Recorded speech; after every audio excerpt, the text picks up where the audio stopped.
Good morning students. कल जो हमने काम किया था वो आपको समझ में आया होगा। नेक्स्ट करते हैं हम थ्योरम।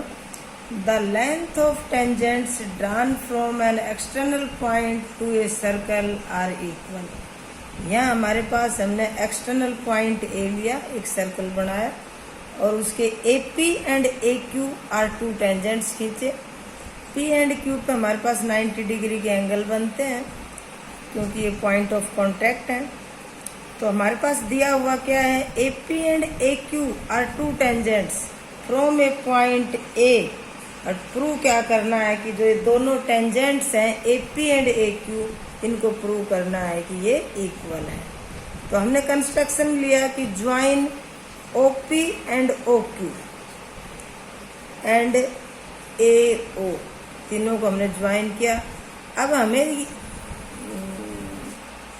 टू प्रूव करना है कि ये ए पी और ए क्यू जो दो टेंजेंट हैं ये इक्वल है।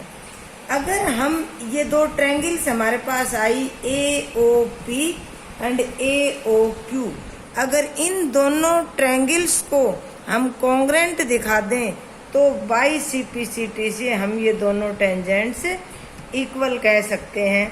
और ये दो ट्रायंगल्स कॉन्ग्रेंट कैसे होती हैं ये मैंने आपको बहुत अच्छे से समझा रखा है, तो उसी को थोड़ा सा बताती हूँ कि in right triangles O A O P A और ओ क्यू ए, इन दोनों में हमारे पास देखो ओ पी और O Q radii of the same circle है। Angle P and Q each 90 degree है क्योंकि ये पॉइंट ऑफ कॉन्टैक्ट है। और ए ओ हमारे पास क्या है, कॉमन लाइन है। तो किन्हीं दो ट्रायंगल्स की जब हम तीन पार्ट्स इक्वल कह देते हैं तो वो दोनों ट्रायंगल्स हमारे पास क्या होते हैं, साइड एंगल साइड रूल से हमारे पास ये दोनों ट्रायंगल्स क्या आ गई, कॉन्ग्रेंट आ गई। जब दोनों ट्रायंगल्स कॉन्ग्रेंट आ गई तो ए पी एंड ए क्यू इन्हीं दोनों ट्रायंगल्स के कोरेस्पोंडिंग पार्ट्स हैं, तो ये हमारे पास इक्वल आ गए बाई सीपीसीटी से। हेंस द प्रूव, यही हमें प्रूव करना था। ओके, नेक्स्ट थ्योरम है हमारे पास कि if two tangents are drawn from an external point, दो टेंजेंट हमारे पास दिए हुए हैं तो they subtend equal angle at the centre, कि वो सेंटर के ऊपर इक्वल एंगल बनाते हैं दोनों tangents. They are equally inclined to the line segment joining the center to that point।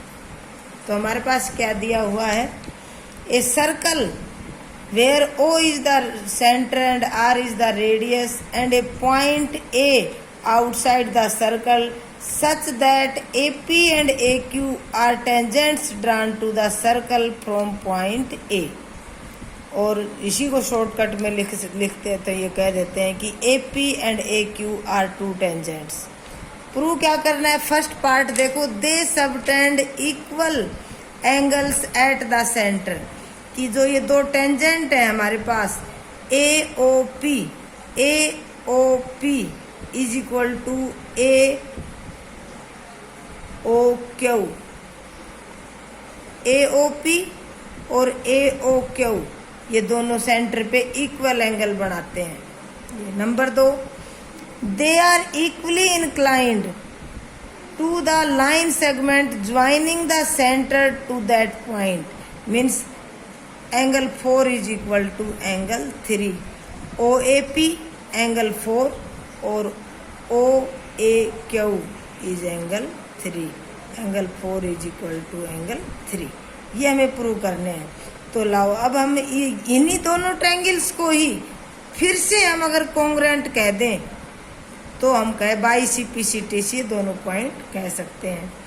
तो इन दोनों ट्रायंगल्स का हमारे पास क्या क्या दिया हुआ है कि ए पी और A Q are two tangents. तो हमने अभी प्रूव किया है कि two tangents of a circle from the same point are equal. तो यहाँ से ए पी और ए क्यू जो दो टेंजेंट्स है वो हमारे पास इक्वल हैं। पी और क्यू पे जो पॉइंट ऑफ कॉन्टैक्ट है तो वो ईच एंगल 90 डिग्री है और ए ओ इज कॉमन है। तो ये दोनों ट्रायंगल्स हमारे पास क्या आ गई, रूल से कॉन्ग्रेंट आ गई। अब हमारे पास ट्रायंगल कॉन्ग्रुएंट होगी तो corresponding parts of congruent triangles angle 1 and 2 हमारे पास इक्वल आ गए, that is AOP is equal to AOQ, यही प्रूव करना था। Second part angle 4 is equal to angle 3, ये भी बाई CPCT से, क्योंकि इन्हीं दोनों ट्रायंगल्स के कोरस्पॉन्डिंग पार्ट्स हैं, तो angle OAP is equal to angle OAQ, यही हमें प्रूव करना था। ओके, मैंने ये दो थ्योरम्स आपको बताई, तो यहाँ से हमारे पास क्लियर हो गया कि जो टेंजेंट के पॉइंट ऑफ कांटेक्ट होता है वहाँ पे 90 डिग्री का एंगल होता है, और पॉइंट ऑफ कांटेक्ट 90 डिग्री के ऑपोजिट में यू ऑल नो दैट कि हमारे पास हाइपोटेन्यूज होता है राइट एंगल ट्रायंगल का, largest side of the triangle होती है। अब सारे ही क्वेश्चन हमारे पास पाइथागोरस थ्योरम से प्रूव होंगे, तो मैंने ये क्वेश्चन सोल्व किए हैं, और ये क्वेश्चन को पढ़ोगे तो ये अपने आप ही आपको समझ में आ जाएंगे, इनको मुझे बताने की आवश्यकता नहीं है। तो ये मैंने कुछ क्वेश्चन सोल्व किए हैं, क्वेश्चन नंबर 7 तक, और ये ट्राई यूर सेल्फ हैं। वैसे मैं इनकी सॉल्यूशन भेज रही हूँ, इनको जो क्वेश्चन नहीं आए तो मुझे मैसेज करना, मैं आपको दोबारा से रिपीट कर दूंगी। तो ओके।